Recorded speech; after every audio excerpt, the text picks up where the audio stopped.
Hello बच्चों, हम अपना चैप्टर कंटिन्यू करते हैं some basic concepts of chemistry. इसमें आज हमारा टॉपिक शुरू होता है फिर मेजरमेंट ऑफ फिजिकल प्रॉपर्टीज़ से। ठीक है, measurement of physical properties. Physical properties क्या होती हैं? वो प्रॉपर्टीज़ जिनको हम ऑब्जर्व कर सकते हैं या फिर मेजर कर सकते हैं बिना उस सब्सटेंस की केमिकल आइडेंटिटी को चेंज किए बिना।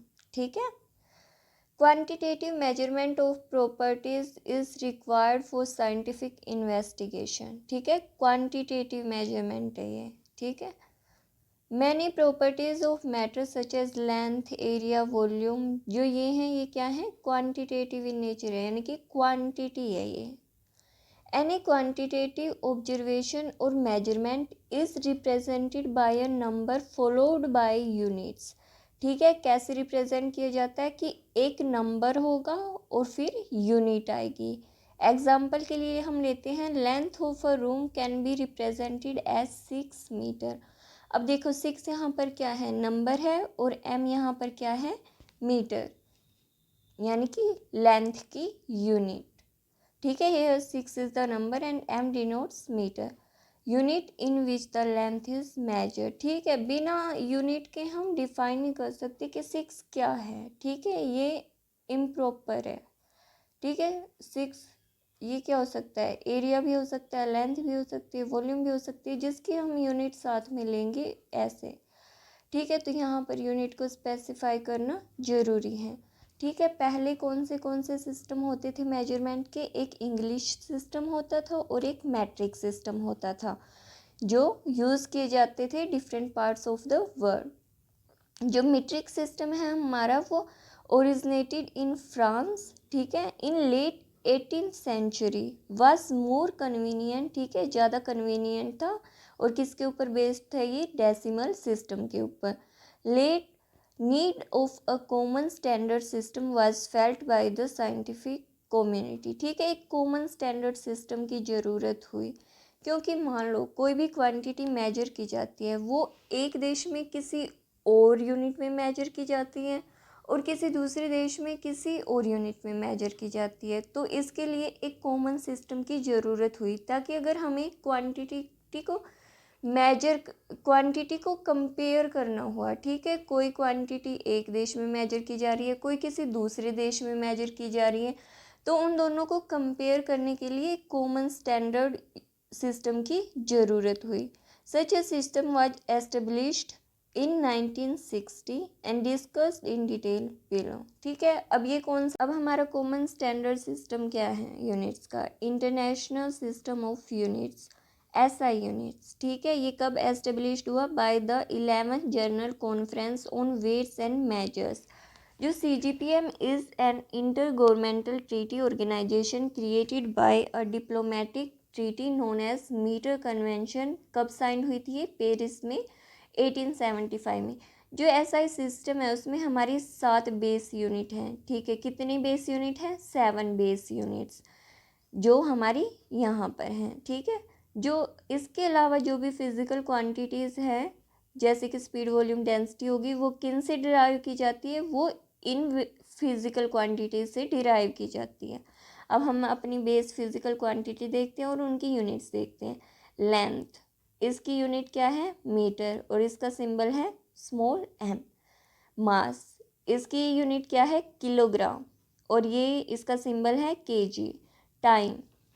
टाइम की यूनिट क्या है? सेकंड, सिंबल है small s। Thermodynamic temperature, symbol है केल्विन, और इसका ऐसा यूनिट है केल्विन, और इसका सिंबल है कैपिटल K। इलेक्ट्रिक करंट, इसका जो ऐसा यूनिट है वो है एम्पियर, और जो इसका सिंबल है वो है capital A। Amount of substance, ठीक है, ये इम्पोर्टेंट है हमारे लिए। अमाउंट ऑफ सब्सटेंसेस को हम किससे डिनोट करते हैं? n से, स्मॉल n से। इसकी यूनिट है मोल, और इसका सिंबल है MOL। ठीक है, यूनिट क्या है? ऐसा यूनिट MOLE, और इसका सिंबल क्या है? MOL। अब है हमारी ल्यूमिनस इंटेंसिटी। ठीक है, इसकी ऐसा यूनिट क्या है? कैंडेला, और इसका जो सिंबल है वो है CD। तो ये हमारी क्या है? 7 fundamental quantities, 7 fundamental scientific quantities, और ये है उनकी SI यूनिट। ठीक है, जो हम इंटरनेशनल लेवल पर किसी भी क्वांटिटी को कंपेयर करते हैं तो हम इन यूनिट्स में कंपेयर करते हैं। ठीक है, जो हमारी एसआई बेस यूनिट्स है ये उनकी डेफिनेशंस हैं। ठीक है, कि जो हमारी एसआई यूनिट्स ली हैं हमने, जो लेंथ की यूनिट मीटर ली हैं, या फिर मास की यूनिट किलोग्राम ली है, या फिर जो सेकंड है एम्पियर है, अब उनको डिफ़ाइन कैसे किया है साइंटिस्ट ने। ठीक है, अब कोई ना कोई तो डेफिनेशन होगी कि मीटर को कैसे डिफ़ाइन किया है, कि हमने किस चीज़ को मीटर मान लिया। ठीक है, तो कैसे डिफ़ाइन किया ये देखते हैं हम। यूनिट ऑफ लेंथ, लेंथ की यूनिट क्या ली है साइंटिस्ट ने, मीटर। ठीक है, ये एसआई यूनिट है। तो एसआई यूनिट क्या है मीटर को, the metre is the length. ठीक है, ये वो लेंथ है of the path travelled by light in vacuum during a time interval of इतना ऑफ अ सेकेंड। ठीक है, क्या है, लेंथ है path travelled by light in vacuum during a time interval of this of a second. Unit of mass, अब mass की unit क्या है, किलोग्राम। अब इसको कैसे डिफाइन किया गया है, जो kilogram is the unit of mass, it is equal to the mass of the international prototype of the kilogram. ठीक है, कोई इंटरनेशनल प्रोटोटाइप लिया हमने, उसको एक केजी हमने बोल दिया कि ये 1 केजी है। ठीक है, तो ये उसके इक्वल है, it is equal to the mass of the international prototype of the kilogram. अब टाइम की यूनिट सेकंड है, तो सेकंड की डेफिनेशन क्या है, कि सेकंड को कैसे डिफाइन किया गया है, the second is the duration of. ठीक है, क्या है, the second is the duration of 919263177 periods of the radiations corresponding to the transition between the two hyperfine levels of the ground state of the cesium-133 atom। ठीक है, जो cesium-133 atom है हमारा, उसकी जो ग्राउंड स्टेट है, ठीक है, levels 2 hyperfine levels of the ground state of cesium-133 atom. ठीक है, इनके बीच में जो ट्रांजिशन है, the second is the duration of this periods of the radiation corresponding to the transition between two hyperfine levels of the ground state of cesium-133 atom।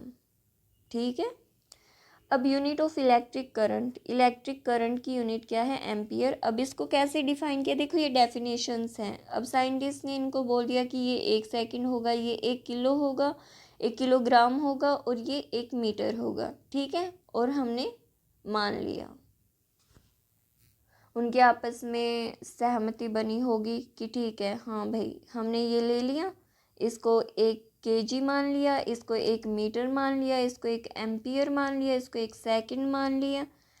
Okay, अब ampere को कैसे define किया उन्होंने, ampere is that constant current which if maintained in two straight parallel conductors of infinite length of negligible circular cross section and placed 1 meter apart in vacuum। ठीक है, vacuum में कितने उसमें रखे हैं, 1 मीटर के का उनके बीच में डिस्टेंस है, would produce between these conductor a force equal to 2 into 10⁻⁻7 Newton पर मीटर ऑफ लेंथ। ठीक है, ये हमारी किसकी है, इलेक्ट्रिक करंट की जो यूनिट है एम्पियर की, ये हमारी डेफिनेशन है। ठीक है, 2 स्टेट पैरेलल कंडक्टर्स हैं इनफाइनाइट लेंथ के of negligible circular cross section, placed किए गए हैं 1 मीटर अपार्ट इन वैक्यूम में, और प्रोड्यूस करेंगे between this conductor force equal to 2 into 10⁻⁻7 newton पर मीटर ऑफ लेंथ। ठीक है, ये हमारी एम्पियर की डेफिनेशन होगी। अब हम हमारी देखते हैं केल्विन की definition, unit of thermodynamic temperature. ठीक है, थर्मोडायनामिक टेम्परेचर की यूनिट क्या है, kelvin. Unit of thermodynamic temperature क्या है, केल्विन। अब इसको कैसे डिफाइन किया गया है, is the fraction 1/273.16 of the thermodynamic temperature of the triple point of water. ठीक है। जो वाटर का ट्रिपल पॉइंट है उसका कितनी फ्रैक्शन है, 1/273.16, ठीक है। उसको हमने क्या दे दिया, क्या डिफाइन कर दिया, केल्विन, ठीक है। ये हमारी किसकी यूनिट थी, थर्मोडायनामिक टेम्परेचर की SI यूनिट। अब हम देखने वाले हैं unit of amount of substance, ठीक है। क्या यूनिट है इसकी, मोल, ठीक है, SI यूनिट। अब इसको कैसे डिफाइन किया गया है ये देखो, mole is the amount of substance, ये हमारी इंपॉर्टेंट है। The mole is the amount of substance of a system which contains as many elementary entities, ठीक है, elementary entities as there are atoms in 0.012 kilogram of carbon 12, its symbol is mole, ठीक है। कितनी elementary entities को contain करेगा ये, जितनी होती हैं 0.012 kg ऑफ कार्बन 12, ठीक है। ये कार्बन का आइसोटोप है कार्बन 12, ठीक है। इसमें जितने भी एटम होंगे इसके, ठीक है, कार्बन 12 का अगर हम 0.012 kg लेंगे तो उसमें जितने भी एटम होंगे, ठीक है, उनको हमने क्या बोल दिया, मोल, ठीक है। Which contains as many elementary entities, ठीक है, उस नंबर को हमने क्या बोल दिया, मोल। When the mole is used, the elementary entities must be specified, ठीक है। अगर हम मोल यूज़ कर रहे हैं तो जो हमारी एलिमेंट्री एंटाइटीज़ हैं जैसे कि एटम या फिर electron, proton, molecules, whatever we use, ठीक है, आयंस हो गए या फिर कोई और पार्टिकल्स, ठीक है, वो स्पेसिफाई करना ज़रूरी है, मस्ट बी सेटिस्फाइड, ठीक है। When the mole is use, जो elementary entities must be specified and these में भी एटम्स हो सकते हैं, मॉलिक्यूल्स हो सकते हैं, आयंस हो सकते हैं, electrons, protons, neutrons, other particles हो specified group of such particles, ठीक है। अब हम देखते हैं यूनिट ऑफ ल्यूमिनस इंटेंसिटी, क्या है इसकी, कैंडेला। अब कैंडेला को कैसे डिफाइन किया गया है, in a given direction of a source that emits monochromatic radiation, ठीक है। मोनोक्रोमेटिक रेडिएशन जिसमें क्या होता है, जिसमें जो रेडिएशंस होती हैं वो एक ही प्लेन में होती हैं, ऑफ फ्रीक्वेंसी, ठीक है। फ्रीक्वेंसी क्या है, 514 × 10⁻12 हर्ट्ज, ठीक है, ये फ्रीक्वेंसी की यूनिट है। And that has a radiant intensity in that direction of 1/683 वाट पर स्टेडियन, ठीक है, ये रेडियंट इंटेंसिटी की यूनिट है, ठीक है। ये होगी हमारी जो SI बेस यूनिट्स हैं उनकी डेफिनेशंस, ठीक है। इसको याद करने की इतनी ज़्यादा ज़रूरत नहीं है, हमारे जो एग्ज़ाम पॉइंट ऑफ व्यू है उससे ये ज़्यादा कुछ खास इम्पोर्टेंट नहीं है, ठीक है। आगे हम देखते हैं।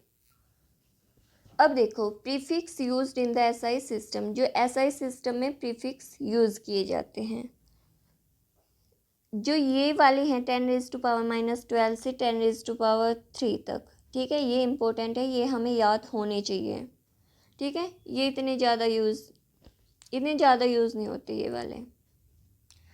अब देखो 10⁻⁻12 को क्या बोला है, पीको, 10⁻⁻9 को नैनो नाम दे दिया, 10⁻⁻6 का प्रीफिक्स है माइक्रो, 10⁻⁻3 का है मिली, 10⁻⁻2 का है सेंटी, 10⁻1 का है डेसी, 10 है डेका, 10⁻2 है हेक्टो, 10⁻3 है किलो, ठीक है। ये इनके सिंबल है PN, माइक्रो का सिंबल म्यू है, मिली का M, सेंटी का C, डेसी का D, डेका का DA, हेक्टो का H और किलो का K। अब मान लो हमने ये लिख दिया 1 PM, ठीक है, तो ये क्या है 1 पिकोमीटर, पिको की वैल्यू यहाँ पर क्या होगी 10⁻⁻12, ठीक है। तो ये प्रीफिक्स हैं जो हमारे SI सिस्टम में यूज होते हैं। अब 10⁻6 मेगा, ये हम फ्रीक्वेंसी की उसमें ज़्यादा यूज़ करते हैं, mega hearts, giga hearts, 10⁻6 mega, 10⁻9 giga, इनके सिंबल हैं M, कैपिटल M और कैपिटल G, 10⁻12 टेरा, ठीक है। इनके इतने ज़्यादा यूज़ नहीं होते हैं, मोस्टली ये यूज़ होते हैं, ये हमें याद करने हैं, ठीक है। अब आगे देखते हैं हम अब हमारी डेफिनेशंस आती है मास एंड वेट की। ठीक है, हम क्या पढ़ रहे हैं, some basic concepts of chemistry. ठीक है, तो इसमें हम कोई बेसिक कंसेप्ट पढ़ रहे हैं जो आगे हमारी पूरी केमिस्ट्री में यूज़ होने वाले हैं। ठीक है, तो अब हम देखते हैं मास एंड वेट क्या होते हैं। मास क्या होता है, mass of a substance is the amount of matter present in it. ठीक है, मास सब्सटेंस में जो मैटर प्रेजेंट है उसको हमने क्या बोल दिया, मास।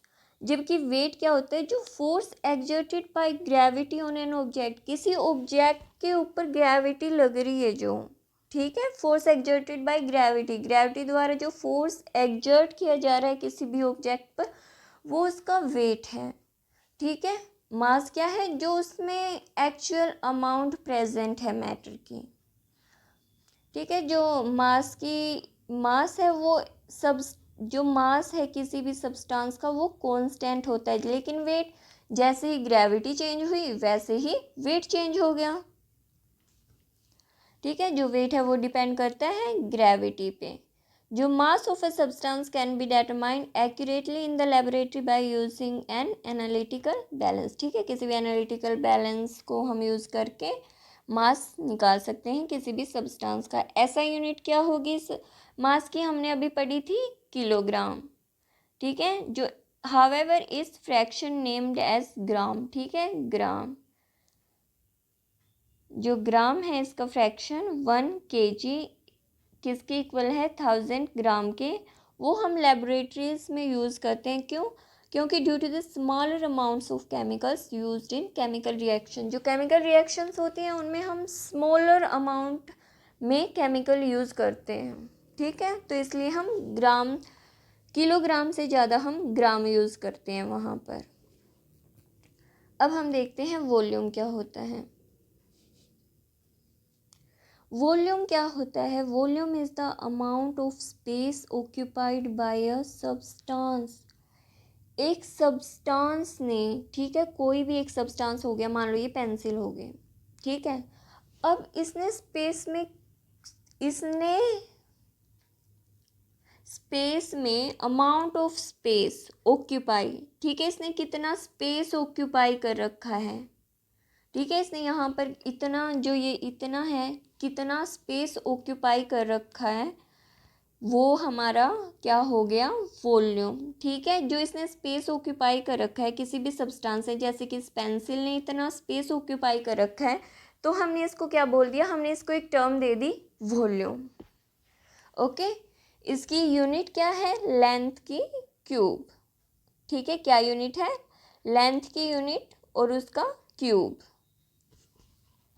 ये हमारा एनालिटिकल बैलेंस है। क्या करते हैं हम एनालिटिकल बैलेंस से, किसी भी सब्सटेंस का क्या कैलकुलेट करते हैं, हम क्या मेजर करते हैं, मास। ठीक है, अब देखो वॉल्यूम पढ़ रहे थे हम, एसआई सिस्टम, ये एनालिटिकल बैलेंस है हमारे। SI system volume has units of metre cube. ठीक है, एसआई यूनिट क्या होती है, लेंथ की, मीटर, तो वॉल्यूम की यूनिट क्या होती है, लेंथ की क्यूब, तो एसआई यूनिट क्या होगी, वॉल्यूम की, मीटर क्यूब। लेकिन फिर वही बात आ जाती है, जब हम लेबोरेटरी में यूज़ करते हैं कोई भी सब्सटेंस, कोई भी लिक्विड लेते हैं हम लेबोरेटरीज में, तो उसकी जो हम इतनी ज़्यादा क्वांटिटी नहीं लेते हैं। ठीक है, तो वॉल्यूम किस में लिया जाता है, मोस्टली सेंटीमीटर क्यूब में या फिर डेसीमीटर क्यूब की यूनिट्स में। इनके अलावा एक और कॉमन यूनिट है जो वॉल्यूम की मोस्टली यूज़ की जाती है, पता ही होगा, वो यूनिट क्या है, litre.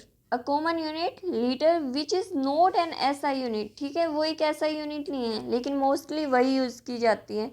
Is used for measurement of volume of liquids, liquids का वॉल्यूम मेजर करने के लिए कौन सी कॉमन यूनिट यूज़ करते हैं हम, लीटर। अब 1 लीटर का हम रिलेशन देखते हैं मिलीलीटर के साथ। मिली का क्या था, देखो मिली का हमने प्रीफिक्स क्या यूज़ किया था, 10⁻⁻3।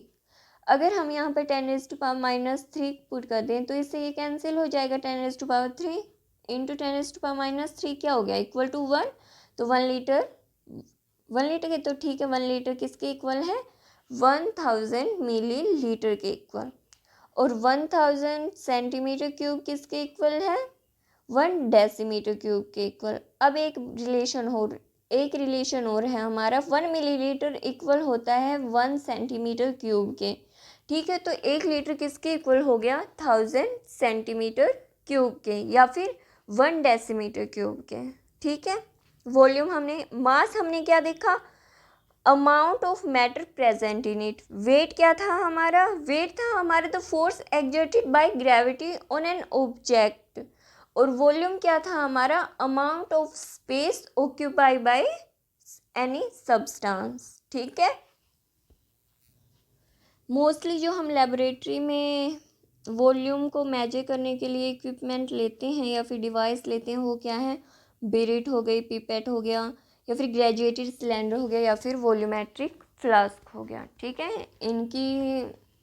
ये हमारी डिवाइस है वॉल्यूम को मेजर करने के लिए, जो हम लेबोरेटरीज में यूज़ करते हैं।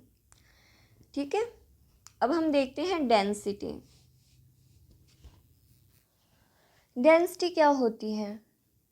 देखो, डेंसिटी का पहले तो हम रिलेशन देखते हैं मास और वॉल्यूम के साथ। डेंसिटी होती है मास अपॉन वॉल्यूम। ठीक है, जो 2 प्रॉपर्टीज़ मास और वॉल्यूम हमने डिस्कस की थी अभी अभी, तो उसका रिलेशन है डेंसिटी के साथ मास अपॉन वॉल्यूम। तो density of a substance is it's amount of mass per unit volume. ठीक है, यूनिट वॉल्यूम में कितना मास है। ठीक है, यूनिट वॉल्यूम में कितना मास है किसी भी सब्सटेंस का।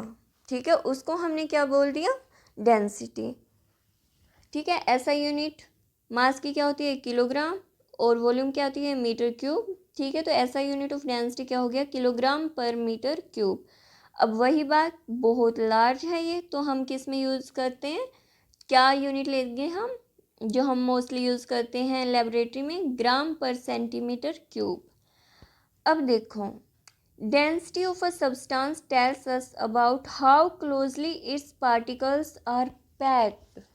ठीक है, डेंसिटी हमें क्या बताती है किसी भी सब्सटेंस के बारे में, कि जो इसमें पार्टिकल्स हैं वो कितने क्लोजली पैक्ड हैं। ठीक है, how closely its particles are packed. अगर डेंसिटी ज़्यादा है तो पार्टिकल्स क्लोजली पैक्ड हैं, और डेंसिटी कम है तो पार्टिकल्स दूर दूर हैं। ठीक है, तो डेंसिटी हमें क्या बताती है? Amount of mass per unit volume. Density क्या होती है? Amount of mass per unit volume. और ये हमें क्या बताती है किसी भी सब्सटेंस के बारे में, कि जो उसमें पार्टिकल्स हैं वो कितने क्लोजली पैक्ड हैं। ठीक है, और इसकी एसआई यूनिट होगी किलोग्राम पर मीटर क्यूब, लेकिन हम मोस्टली यूज़ क्या करते हैं? ग्राम पर सेंटीमीटर क्यूब। अब हमारा आता है temperature. There are 3 common scales to measure temperature: degree Celsius, degree Fahrenheit और केल्विन एंड केल्विन। ठीक है, ये क्या हमारे 3 स्केल्स हैं किसको मेजर करने के? टेम्परेचर के। कौन से? डिग्री सेल्सियस, डिग्री फ़ारेनहाइट और केल्विन। ठीक है, ये हमारे 3 स्केल्स हैं जिसकी हेल्प से हम क्या मेजर करते हैं? टेम्परेचर। जो केल्विन है वो क्या है? हमारी एसआई यूनिट। ठीक है, केल्विन क्या है? हमारी एसआई यूनिट। केल्विन क्या है? हमारी एसआई यूनिट। जो thermometer based on this case, ठीक है, ये हमारे थर्मोमीटर इस फिगर में दिखाए गए हैं। जो थर्मोमीटर विथ सेल्सियस स्केल, ठीक है, जो हमारा सेल्सियस स्केल है वो कहाँ से कहाँ तक होता है? 0 डिग्री टू 100 डिग्री सेल्सियस। ठीक है, जो 0 डिग्री सेल्सियस क्या है? ये है फ्रीजिंग पॉइंट ऑफ वाटर, और जो 100 डिग्री सेल्सियस है ये क्या है? Boiling point of water. ठीक है, जो हमारी ये 0 डिग्री टू 100 डिग्री सेल्सियस हमने क्या ले रखी है? Freezing point of water to boiling point of water. ठीक है, और ऐसे ही जो हमारा स्केल है फ़ारेनहाइट स्केल, वो कहाँ से कहाँ तक है? 32 डिग्री से 212 डिग्री तक। ओके, कहाँ से कहाँ तक है? 32 डिग्री टू 212 डिग्री से। जो temperature on 2 scales are related. ठीक है, डिग्री फ़ारेनहाइट और डिग्री सेल्सियस आपस में कैसे क्या है? कैसे क्या रिलेट करते हैं आपस में? तो ये है हमारा फॉर्मूला। डिग्री फ़ारेनहाइट, मान लो हमें कोई भी डिग्री सेल्सियस में वैल्यू दी गई है और हमें उसको डिग्री फ़ारेनहाइट में कन्वर्ट करना है, तो उसके लिए हमें ये फॉर्मूला यूज़ करना पड़ेगा। डिग्री फ़ारेनहाइट किसके इक्वल है, 9/5 यहाँ पर जो भी वैल्यू दी गई है प्लस 32, ठीक है। 32 डिग्री से यहाँ पर स्केल हमारा स्टार्ट हो रहा है और ये कहाँ से था, 0 to 100 डिग्री सेल्सियस। अब केल्विन और डिग्री सेल्सियस के बीच में क्या रिलेशन है, kelvin is equal two degree Celsius plus 273.15, ठीक है। ये हमारा यहाँ पर हमें जो भी डिग्री सेल्सियस की वैल्यू दी गई है यहाँ पुट कर देंगे तो वो हमारी किस में आ जाएगी, केल्विन में, ठीक है। अब हमारे जो केल्विन है वो कहाँ से कहाँ तक है, 273.15 केल्विन से 373 केल्विन तक, ठीक है। ये हमारा स्केल यहाँ से यहाँ तक हो गया। It is interesting to note that temperature below 0 degree Celsius, that is negative values, ठीक है, कि जो टेम्परेचर की नेगेटिव वैल्यूज़ है वो पॉसिबल है सेल्सियस स्केल में, लेकिन केल्विन स्केल में ऐसी कोई भी नेगेटिव वैल्यू नहीं है, ठीक है। ये हमारी सिर्फ किस में पॉसिबल है, सेल्सियस स्केल में, लेकिन केल्विन स्केल में ऐसी कोई भी वैल्यू पॉसिबल नहीं है। कौन सी वैल्यू पॉसिबल नहीं है केल्विन स्केल में, नेगेटिव वैल्यू, ठीक है। वो सिर्फ पॉजिटिव वैल्यू है हमारी केल्विन स्केल में, ले negative temperature is not possible. ये हमारे स्केल्स हैं, ये हमारा केल्विन स्केल है, ये सेल्सियस, ये Fahrenheit. Freezing point of water 0 degree Celsius, 32 degree Fahrenheit और 273.15 केल्विन। ह्यूमन बॉडी टेम्परेचर कितना है, 37 डिग्री सेल्सियस, 310 केल्विन और 98.6 डिग्री फ़ारेनहाइट। रूम टेम्परेचर देखो, ये हमें याद करना, ठीक है। इसका हमें पता होना चाहिए कि रूम टेम्परेचर क्या है हमारा, 25 डिग्री सेल्सियस या फिर 298 केल्विन।